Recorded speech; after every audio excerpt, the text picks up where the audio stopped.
나이가 들수록 삶의 속도는 느려지지만 마음은 더 깊어질 수 있습니다. 젊을 때는 바쁘게 앞만 보고 달리지만 나이가 들면 비로소 인생을 돌아볼 시간이 주어집니다. 그러나 그 시간이 단순한 회상이 아니라 믿음 안에서 새롭게 세워져야 참된 평안이 찾아옵니다. 노년의 신앙은 하루아침에 만들어지지 않습니다. 지금까지 걸어온 길 위에서 감사와 용서, 그리고 믿음의 결단이 쌓일 때 비로소 단단해집니다. 많은 이들이 나이가 들면 믿음이 자연스럽게 깊어질 거라고 생각하지만 실제로는 그렇지 않을 수도 있습니다. 몸이 약해지면 마음도 쉽게 흔들리고 익숙했던 예배나 기도조차 버거워질 때가 있습니다. 그래서 노후의 신앙은 오히려 더 의식적으로 세워야 합니다. 매일 하나님을 향한 시선을 잃지 않으려는 선택이 필요합니다. 하나님은 나이와 상관없이 여전히 일하실 수 있습니다. 우리의 몸은 약해질 수 있지만 믿음은 더 단단해질 수 있습니다. 노후의 신앙생활은 과거를 후회하는 시간이 아니라 하나님과 동행하는 시간을 새롭게 세우는 과정입니다. 오늘은 노후에도 바른 신앙을 지키며 하나님과 동행할 수 있는 길을 함께 나누려 합니다. 첫째, 과거보다 오늘을 감사하면 마음이 밝아집니다. 사람은 나이가 들수록 과거를 돌아보는 시간이 많아집니다. 젊을 때는 내일을 계획하느라 바쁘지만 나이가 들면 자연스럽게 지나온 날들을 떠올리게 됩니다. 그러나 그 기억이 감사로 이어지지 않으면 마음은 쉽게 무거워집니다. 아쉬움과 후회, 지나간 일들에 대한 미련이 쌓이면 오늘의 기쁨이 사라질 수 있습니다. 하나님은 우리가 과거에 머물기보다 오늘의 은혜를 바라보며 살기를 원하십니다. 과거의 상처보다 오늘의 감사에 마음을 두면 하나님은 그 마음 안에 새로운 평안을 주실 수 있습니다. 감사는 상황이 아니라 시선의 문제입니다. 같은 일을 겪어도 불평하는 사람은 어둠을 보고 감사하는 사람은 빛을 봅니다. 노년의 신앙은 그 시선의 차이에서 드러납니다. 하나님께서 허락하신 하루를 감사로 맞이하는 사람은 나이가 들어도 마음이 젊고 삶이 밝습니다. 반면 과거의 일들에 갇혀 여전히 그때를 붙잡고 사는 사람은 오늘의 은혜를 느끼지 못합니다. 하나님은 우리에게 오늘을 주셨습니다. 어제는 이미 지나갔고 내일은 아직 오지 않았습니다. 그렇기에 지금 이 순간을 감사로 채우는 것이 가장 지혜로운 신앙의 태도입니다. 성경에 보면 다윗은 평생 많은 일을 겪었습니다. 젊을 때는 사울에게 쫓기고 왕이 된 후에는 아들의 반역을 경험했습니다. 그러나 그가 노년에 기록한 시편을 보면 원망보다 감사가 더 많습니다. 그는 고난 속에서도 이렇게 고백했습니다. 주님은 내 목자이시니 내게 부족함이 없습니다. 그의 인생은 평탄하지 않았지만 다윗은 하루하루의 은혜를 세며 살았습니다. 그래서 그의 노년은 외롭지 않았고 감사로 가득했습니다. 감사는 환경을 바꾸지 않아도 마음을 새롭게 만듭니다. 우리가 나이가 들수록 잃은 것보다 남아있는 것에 감사할 수 있다면 그 마음은 더욱 풍성해질 수 있습니다. 젊음이 지나갔다고 아쉬워하기보다 여전히 숨쉬며 하나님께 기도할 수 있음에 감사해야 합니다. 주변 사람들이 줄어든다고 외로워하기보다 함께 있는 가족과 교회를 감사히 여겨야 합니다. 하나님은 우리가 잃은 것보다 남겨진 것을 통해 여전히 은혜를 주실 수 있습니다. 감사하는 사람은 마음이 맑아지고 표정이 부드러워지고 관계가 따뜻해집니다. 그것이 바로 신앙의 열매입니다. 감사에는 놀라운 힘이 있습니다. 마음이 어려울 때도 불안할 때도 감사의 고백을 올리면 마음이 바뀝니다. 감사는 상황을 해결하지는 않아도 그 상황을 견딜 수 있는 믿음을 줍니다. 하나님은 감사의 사람을 통해 일하실 수 있습니다. 감사는 단순한 긍정이 아니라 하나님이 나의 삶을 여전히 다스리고 계심을 믿는 신앙의 표현이기 때문입니다. 나이가 들수록 그 믿음이 깊어질수록 감사는 더 자연스러워집니다. 노년의 삶은 종종 외로움과 불안 속에 놓일 수 있습니다. 그러나 감사하는 사람은 그 속에서도 하나님의 손길을 느낄 수 있습니다. 감사는 환경을 바꾸지 않지만 그 환경을 보는 마음의 눈을 바꿉니다. 하나님께서 여전히 나를 지키시고 인도하신다는 사실을 기억하는 사람은 어떤 날에도 기쁨을 잃지 않습니다. 매일 아침 눈을 뜰 때 감사하고 식탁 앞에서 감사하고 잠들기 전에도 감사하는 습관을 들이십시오. 작은 일에도 감사하는 마음이 쌓이면 어느새 인생 전체가 은혜로 보이기 시작합니다. 노년의 믿음은 특별한 지식에서 나오는 것이 아니라 일상 속 감사에서 시작됩니다. 하나님은 감사하는 사람을 통해 평안을 주시고 그 마음을 환하게 하실 수 있습니다. 과거의 일에 머물지 말고 오늘을 감사로 채우십시오. 그 순간 하나님은 당신의 하루를 빛으로 바꾸실 수 있습니다. 둘째, 용서의 마음을 품으면 삶이 가벼워집니다. 나이가 들수록 사람은 많은 기억을 품게 됩니다. 기쁜 일도 있지만 상처와 서운함도 함께 쌓입니다.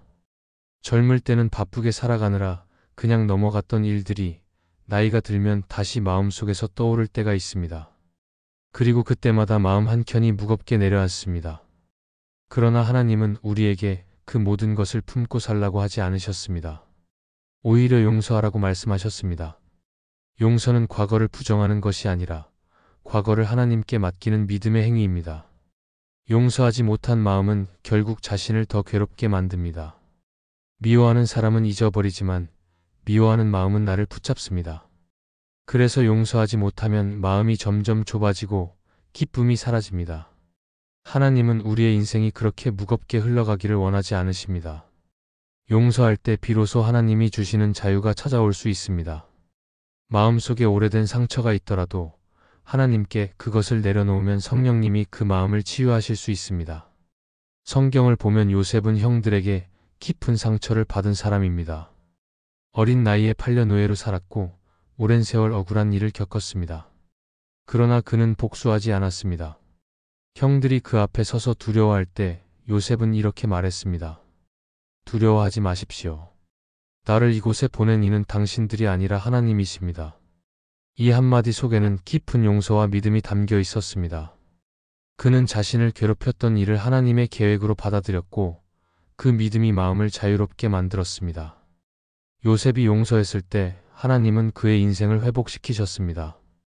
용서는 감정이 아니라 결단입니다. 감정이 따라오기를 기다리면 평생 용서할 수 없습니다. 그러나 하나님 앞에서 결단하고 마음을 내어드릴 때 성령님은 그 마음에 평안을 주실 수 있습니다. 하나님은 우리가 용서할 수 없는 사람을 마주할 때조차 그 마음을 다루고 계십니다. 그분은 우리가 상처를 품고 사는 대신 용서를 통해 가벼워지길 바라십니다. 용서는 상대를 위한 것이 아니라 나 자신을 위한 것입니다. 누군가를 용서할 때 그 사람이 변하지 않아도 내 마음이 변합니다. 미움의 자리를 비워두면 하나님은 그 자리에 사랑을 채워주십니다. 그래서 용서는 억지로 참는 인내가 아니라 성령님이 주시는 은혜로 이루어질 수 있는 것입니다. 하나님은 우리가 누군가를 미워하지 않고 살아가기를 원하십니다. 미움이 깊을수록 하나님과의 거리가 멀어질 수 있기 때문입니다. 나이가 들수록 사람의 관계는 줄어들지만 마음의 관계는 더 깊어질 수 있습니다. 오래된 관계에서 생긴 상처를 풀지 않으면 그것이 신앙의 걸림돌이 될 수 있습니다. 그러나 용서의 마음을 품으면 관계는 회복될 수 있고 삶의 무게는 가벼워질 수 있습니다. 하나님은 용서의 마음을 통해 영혼의 평안을 주십니다. 미워하던 마음이 사라질 때 기도는 더 깊어지고 감사는 더 커질 수 있습니다. 용서는 단 한 번의 행동으로 끝나지 않습니다. 마음이 흔들릴 때마다 다시 결단해야 합니다. 그럴 때마다 하나님께 이렇게 고백할 수 있습니다. 하나님, 제 힘으로는 어렵지만 주님이 제 마음을 다스려 주십시오. 이 고백이 반복될수록 성령님은 마음을 새롭게 하시고 진짜 평안을 주실 수 있습니다. 삶이 길어질수록 상처도 함께 쌓입니다. 그러나 그 상처를 용서로 바꿀 때 인생의 무게는 달라집니다. 용서는 과거를 잊는 것이 아니라 그 아픔 위에 하나님의 은혜를 세우는 일입니다. 하나님은 용서하는 사람을 통해 은혜를 흘려보내시고 그 마음속에 기쁨을 심으실 수 있습니다. 나이가 들어도 마음이 젊고 밝은 사람들은 대부분 용서할 줄 아는 사람들입니다. 오늘 마음에 묶여있는 누군가가 있다면 하나님께 그 관계를 맡기십시오. 용서를 결단하는 순간 하나님은 당신의 마음을 자유롭게 하실 수 있습니다. 셋째, 지나온 길을 돌아보며 하나님의 은혜를 세면 감사가 커집니다. 나이가 들면 자연스럽게 인생을 돌아보게 됩니다. 지나온 날들을 하나씩 떠올리며 어떤 날은 웃음이 나고 어떤 날은 눈물이 납니다. 하지만 신앙의 사람은 단순히 기억을 떠올리는 데서 멈추지 않습니다. 그 길 위에서 하나님이 어떻게 인도하셨는지를 돌아보며 은혜를 세어보는 사람입니다. 하나님은 우리가 잊고 있는 순간에도 일하고 계셨고, 보이지 않는 곳에서도 우리를 이끌고 계셨을 수 있습니다. 그 사실을 깨닫는 순간, 우리의 마음에는 감사가 다시 피어납니다. 사람은 시간이 지나면 힘들었던 일만 남기기 쉽습니다. 그러나 믿음의 사람은 고난 속에서도 하나님의 손길을 발견합니다. 눈물로 지나온 날이 결국 은혜의 길이었다는 것을 알게 될 때 감사는 더 깊어집니다. 우리의 인생에는 기쁨의 순간보다 어려운 시간이 더 많을 수도 있습니다. 그러나 그 모든 시간이 하나님의 계획 안에 있었다면 후회보다 감사가 더 커질 수 있습니다. 하나님은 우리가 지나온 길을 통해 자신을 알게 하시고 그 과정 속에서 믿음을 자라게 하셨습니다.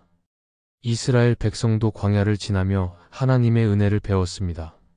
그 길은 고난의 길처럼 보였지만 하나님은 그곳에서 만나를 주셨고 반석에서 물을 내셨습니다. 낮에는 구름 기둥으로, 밤에는 불 기둥으로 인도하셨습니다. 그들은 때로 불평했지만 나중에야 깨달았습니다. 모든 길에 하나님이 함께 계셨음을 말입니다. 우리의 삶도 그렇습니다. 광야 같은 시절이 있었기에 지금의 믿음이 자랄 수 있었습니다. 돌아보면 그때는 몰랐지만 지금은 분명히 알 수 있습니다. 하나님은 결코 우리를 버려두지 않으셨고 항상 곁에서 함께 하셨다는 것을 말입니다. 은혜를 세어보는 일은 단순한 추억이 아니라 믿음을 새롭게 하는 시간입니다. 우리가 감사의 제목을 세어갈 때마다 마음이 밝아지고 미래를 향한 두려움이 줄어듭니다. 하나님께서 과거에 함께 하셨다면 앞으로도 함께 하실 것이라는 믿음이 생기기 때문입니다. 나이가 들수록 기억은 흐려질 수 있지만 감사는 더욱 선명해질 수 있습니다. 감사는 기억을 정화시켜 상처 대신 은혜를 남깁니다. 하나님은 우리의 기억을 통해 믿음을 세워가실 수 있습니다. 우리가 지나온 길을 돌아보면 그 안에는 우리가 계획하지 않았던 일들이 많습니다. 때로는 실패도 있었고 원치 않았던 일들도 있었지만 지금 생각해보면 그 모든 일이 믿음을 훈련하는 시간이었음을 깨닫게 됩니다. 하나님은 우리가 주저앉지 않도록 이끌어주셨고 때로는 돌아가게 하시며 더 나은 길로 인도하셨습니다. 인생의 모든 길은 하나님의 손안에 있었음을 기억할 때 감사는 자연스럽게 흘러나옵니다. 감사는 특별한 사건 속에서만 생기는 것이 아닙니다. 일상 속에서도 얼마든지 찾을 수 있습니다. 아침에 눈을 뜰 수 있음에 감사하고, 가족이 곁에 있음에 감사하고, 여전히 예배드릴 수 있음에 감사할 수 있습니다. 이런 작은 감사가 쌓일 때 인생은 달라집니다. 하나님은 우리가 세상을 바꾸는 힘보다 감사로 세상을 바라보는 눈을 주십니다. 그 시선이 있을 때 노년의 삶은 결코 어둡지 않습니다. 감사하지 못하는 마음은 과거에 묶여 있지만 감사하는 마음은 미래로 나아갑니다. 하나님은 우리가 과거를 후회로 돌아보지 않도록 은혜를 주십니다. 그분의 손길을 세어보는 사람은 두려움보다 평안을 경험할 수 있습니다. 노년의 믿음은 그 평안에서 비롯됩니다. 내가 살아온 모든 시간이 하나님의 은혜였음을 깨달을 때 남은 날도 담대히 걸어갈 수 있습니다. 이제는 불안보다 감사로, 후회보다 믿음으로 인생을 바라봐야 합니다. 하나님은 이미 지나온 모든 시간을 사용하셔서 우리를 빚어오셨고 여전히 그 일을 이어가실 수 있습니다. 지나온 길을 돌아보며 은혜를 세는 일은 하나님을 다시 신뢰하는 일입니다. 우리가 그 은혜를 기억할 때 마음은 가벼워지고 감사는 깊어질 수 있습니다. 하나님은 우리의 인생 전체를 통해 여전히 선하게 일하고 계십니다. 넷째, 세상의 평가보다 하나님의 시선을 바라보면 흔들리지 않습니다. 나이가 들면 자연스럽게 세상의 기준에서 조금씩 멀어집니다. 젊을 때는 사람들의 평가나 사회적인 위치가 중요하게 느껴졌지만 시간이 지나면 그것들이 점점 의미를 잃어갑니다. 그러나 여전히 누군가의 시선이나 평가에 마음이 흔들릴 때가 있습니다. 특히 인생의 후반기에 들어서면 내가 잘 살아온 것인지 무엇을 남겼는지 스스로를 평가하려는 마음이 생기기도 합니다. 하지만 하나님은 우리의 삶을 세상의 잣대로 평가하지 않으십니다. 하나님은 우리가 얼마나 높이 올라갔는가 보다 얼마나 진실하게 믿음을 지켰는가를 보십니다. 사람의 평가는 언제나 바뀔 수 있습니다. 오늘은 칭찬하던 사람이 내일은 비난할 수도 있습니다. 그러나 하나님의 시선은 변하지 않습니다. 그분은 우리의 외모나 성취가 아니라 마음을 보십니다. 사무엘이 다윗을 왕으로 세우기 전에 사람들의 눈에는 그가 보잘것없어 보였지만 하나님은 그의 중심을 보셨습니다. 하나님이 바라보시는 시선을 붙잡는 사람은 어떤 상황에서도 흔들리지 않습니다. 세상이 나를 알아주지 않아도 하나님이 나를 아신다는 사실 하나로 충분하기 때문입니다. 노년의 신앙은 세상의 기준을 버리고 하나님의 기준으로 서는 훈련의 시간일 수 있습니다. 세상은 젊음, 성공, 능력을 높이 평가하지만 하나님은 순전함과 믿음의 인내를 귀하게 여기십니다. 우리는 나이가 들수록 세상의 기준에서 멀어지는 대신 하나님의 시선에 더 가까워질 수 있습니다. 그것이 신앙의 성숙입니다. 사람들의 눈에 작게 보이는 삶이라도 하나님께는 존귀한 삶이 될 수 있습니다. 하나님은 우리가 어떤 일을 이루었는가 보다 어떤 마음으로 걸어왔는가를 보십니다. 팀 켈러는 하나님을 위한 정의에서 이렇게 말했습니다. 하나님의 시선은 언제나 인간의 평가보다 깊고 언제나 인간의 판단보다 자비롭다. 이 말처럼 하나님은 우리의 겉모습이 아니라 마음의 방향을 보십니다. 세상은 겉으로 드러난 성공을 기준으로 사람을 평가하지만 하나님은 눈에 보이지 않는 믿음의 씨앗을 귀하게 여기십니다. 그러므로 사람의 말에 흔들리지 않고 하나님의 시선을 바라보는 것이 노년의 신앙을 지키는 길입니다. 우리는 때로 사람들의 말 때문에 마음이 상하고 그 평가에 흔들릴 수 있습니다. 그러나 그것은 잠시뿐입니다. 하나님이 나를 보시는 눈은 언제나 변함이 없습니다. 그분은 나의 부족함을 아시면서도 여전히 사랑하십니다. 하나님은 우리가 넘어져도 포기하지 않으시고 다시 일어서기를 기다리십니다. 그분의 시선은 언제나 따뜻하고 인내심이 있습니다. 나이가 들어감에 따라 이 사실을 마음 깊이 믿는다면 세상의 말은 더 이상 우리를 흔들 수 없습니다. 하나님의 시선을 바라보는 사람은 마음이 평안합니다. 남과 비교하지 않고 자신이 걸어온 길을 감사히 여깁니다. 또한 자신이 가진 것에 만족하며 남은 생을 하나님께 맡길 수 있습니다. 하나님은 우리가 인생의 끝자락에서도 여전히 그분의 사랑 안에 있음을 깨닫게 하십니다. 세상의 평가보다 하나님의 시선을 붙잡는 사람은 세상이 줄 수 없는 안정과 기쁨을 경험할 수 있습니다. 나이가 들어가며 우리가 배워야 할 가장 큰 믿음의 자세는 바로 이것입니다. 사람의 평가가 아니라 하나님의 인정을 바라보는 것입니다. 세상은 변하고 사람의 말은 쉽게 사라지지만 하나님의 평가는 영원히 남습니다.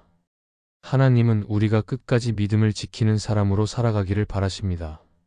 이제는 사람들의 시선을 신경 쓰기보다 하나님이 나를 어떻게 보고 계신지를 생각해야 합니다. 노년의 신앙은 조용하지만 깊습니다. 세상의 소리보다 하나님의 목소리에 귀를 기울이고 세상의 평가보다 하나님의 시선을 따라 살아가는 사람은 흔들리지 않습니다. 그 사람의 마음에는 세상과 다른 평안이 있습니다. 하나님은 지금도 그런 사람의 삶을 통해 일하실 수 있습니다. 나이가 들어도 하나님을 향한 시선이 흔들리지 않는다면 그 삶은 여전히 빛날 수 있습니다. 하나님은 나이가 들어도 여전히 우리와 함께 하실 수 있습니다. 세월이 흘러도 믿음은 자라날 수 있고 마음은 더 단단해질 수 있습니다. 노년의 신앙은 새로움을 잃는 것이 아니라 하나님 안에서 더 깊어지는 시간입니다. 오늘 하루를 감사로 채우고 마음의 용서를 품으며 지나온 은혜를 기억하고 하나님의 시선을 바라보면 삶은 다시 밝아질 수 있습니다. 하나님은 여전히 우리를 부르고 계시며 남은 생에도 은혜와 평안을 주실 수 있습니다. 이 말씀이 마음의 은혜가 되셨다면 좋아요와 구독으로 함께 해주세요. 그리고 댓글에 아멘이라고 남겨주시면 하나님의 은혜가 더 많은 사람들에게 전해질 것입니다. 여러분의 삶 위에 하나님의 은혜가 언제나 함께 하시기를 바랍니다. 감사합니다.